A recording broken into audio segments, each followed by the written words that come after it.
എൻഗേജ്മെന്റിന്റെ ദിവസം സുരേഷ് ഗോപി സാർ വിളിക്കുമെന്ന് ശ്രീതി വിചാരിച്ചിരുന്നോ?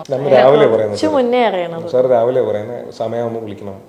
ഞാൻ രാവിലെ അനുഗ്രഹം മേടിക്കാൻ വിളിച്ചതാ.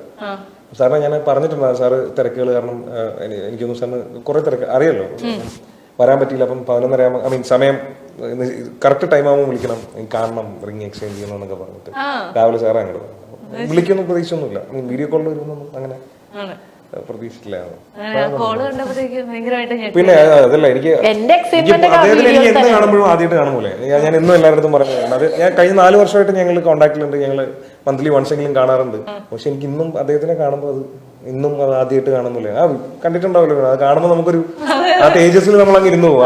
ആ ഒരു എടുപ്പിൽ നമ്മളിങ്ങനെ അത് ഇപ്പോഴും അങ്ങനെ തന്നെയാണ്. അപ്പൊ അത് വീഡിയോ കോളിലാണെങ്കിൽ അത് ഞങ്ങൾ എന്നിട്ട് വന്നിട്ട് പോയി കണ്ടു. ഞങ്ങൾ നേരിട്ട് പോയി കണ്ട് പോയി കണ്ട് ആശീർവാദം ഇരിക്കാൻ വേണ്ടി പോയായിരുന്നു. അപ്പോഴും തന്നെ എനിക്ക് എപ്പോ കണ്ടാലും അദ്ദേഹത്തിനെ ആദ്യമായിട്ട് കാണുന്നൊരു. നിങ്ങൾ രണ്ടുപേരിലെ ഏറ്റവും കൂടുതൽ ഉഡായിപ്പാരാണ്? ഞാൻ ആണ്.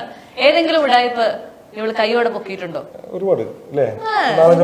അങ്ങനെ അങ്ങനത്തെ ഉടായ്പല്ല കേട്ടോ, കുൽസിതമായ ഉടായ്പല്ല. കള്ളങ്ങൾ ഞാൻ അവിടെ എത്തി ഇവിടെ എത്തി എന്നുള്ള സാധനങ്ങൾ അതുണ്ട്. അത് കുറച്ച് കൂടുതലാണ്. അതെന്താ? അത് ഇവന്റെ അടുത്ത് ഞാൻ രാത്രി എപ്പോഴും പറയുന്നുണ്ട്. ചിലപ്പോൾ രാത്രി ഞാൻ ഷൂട്ടിലൊക്കെ ആണെങ്കിൽ നമ്മൾ വിളിക്കൂല. അപ്പൊ ഞാൻ എന്ന് പറയണത്, നീ വീട്ടിലേക്ക് എത്തിയിട്ട് കിടക്കണതിന് മുമ്പ് വീട്ടിലേക്ക് എത്തി കിടന്നു എന്ന് മെസ്സേജ് അയക്കുമെന്ന് പറയും. എന്ത് ചെയ്യുന്നറിയോ? ലേറ്റ് ആവുമല്ലോ. ഇവന് ഈ രാത്രി ഉറക്കം കുറവുള്ള ആളാ. അപ്പൊ ഇവൻ പിന്നെ ചിന്നു ഞാൻ എത്തിയിട്ടോന്ന് പറയും. ആ ടൈപ്പിങ്ങിൽ എനിക്കറിയാം നീ എത്തിയിട്ടില്ല. എന്നിട്ട് ഞാൻ എന്ത് ചെയ്യുന്നറിയാം, ഇവന്റെ ബെസ്റ്റ് ഫ്രണ്ട് ഉണ്ട് അമല്, അരുണ്, കൊച്ചുവേട്ട, ഇതൊക്കെ ഇവന്റെ ഗ്യാങ് ആണ്. ഞാൻ എന്ത് ചെയ്യുന്നറിയാം, ഞാൻ ഇവരെ വിളിച്ചിട്ട്, അമലാണെങ്കിൽ പൊട്ടനാണ്, അമലിനെ വിളിച്ചിട്ട് പറയാ, എടാ നന്ദു പറഞ്ഞു ലേറ്റ് ആവുന്ന എന്ത് പറ്റിയെന്ന് പറഞ്ഞു. അത് ചിന്നു കുഴപ്പമില്ല, 1 മണിക്കൂറിൽ ഞങ്ങൾ അറിയുന്നു. ഞാൻ എല്ലാം പിടിക്കും. ഈ ട്രേഡ് സീക്രട്ടുകളൊക്കെ ഇപ്പോഴേ വിളിച്ചു പറഞ്ഞു കഴിഞ്ഞാൽ നാളെ ഇവർ അതിനനുസരിച്ചുള്ള ഒരു പുതിയ പരിപാടി കൊണ്ട് കുഴപ്പമില്ല. അമലായിരിക്കും അറിയില്ല, എന്നാലും അവരങ്ങനെ പറയുള്ളൂ. ആണ്. അപ്പോഴും ദേഷ്യം വരുമ്പോഴത്തേക്കും ഫോൺ ബ്ലോക്ക് ചെയ്യണോ?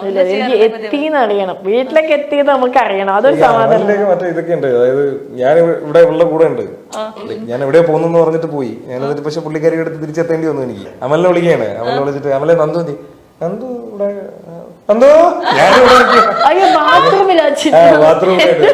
അങ്ങനത്തെ. ഈ എൻഗേജ്മെന്റ് സമയത്ത് ഭയങ്കര ടെൻഷനായിരുന്നു, കാര്യങ്ങളൊക്കെ കൃത്യമായിട്ട് നടക്കും അങ്ങനെയൊക്കെയുള്ള ടെൻഷൻ ഇല്ല. ഞങ്ങൾക്ക് ഞങ്ങളുടെ ഇവന്റ് ടീം അടിപൊളിയായിരുന്നു. പിന്നെ ഞങ്ങളുടെ വീട്ടുകാരും അതുപോലെ തന്നെ ഞങ്ങളുടെ ഫ്രണ്ട്സ് എല്ലാരും കൂടെ അടിപൊളിയായിട്ട് നടത്തി.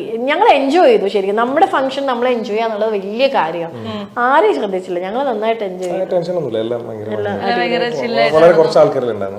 ഇതിന്റെ പുതിയൊരു വീഡിയോ കണ്ടന്റിന്റെ ഐഡിയ എന്താ? പറഞ്ഞല്ലോ, വീണ തന്നെ ക്യാപ്ഷൻ കൊടുത്തില്ലേ, ഞങ്ങളുടെ ജീവിതത്തിലേക്ക് ഇന്ന് വീഡിയോ ഒക്കെ എടുക്കാനായിട്ടുള്ള എല്ലാ സെറ്റപ്പുകളൊക്കെ ആയിട്ടാണോ നമ്മൾ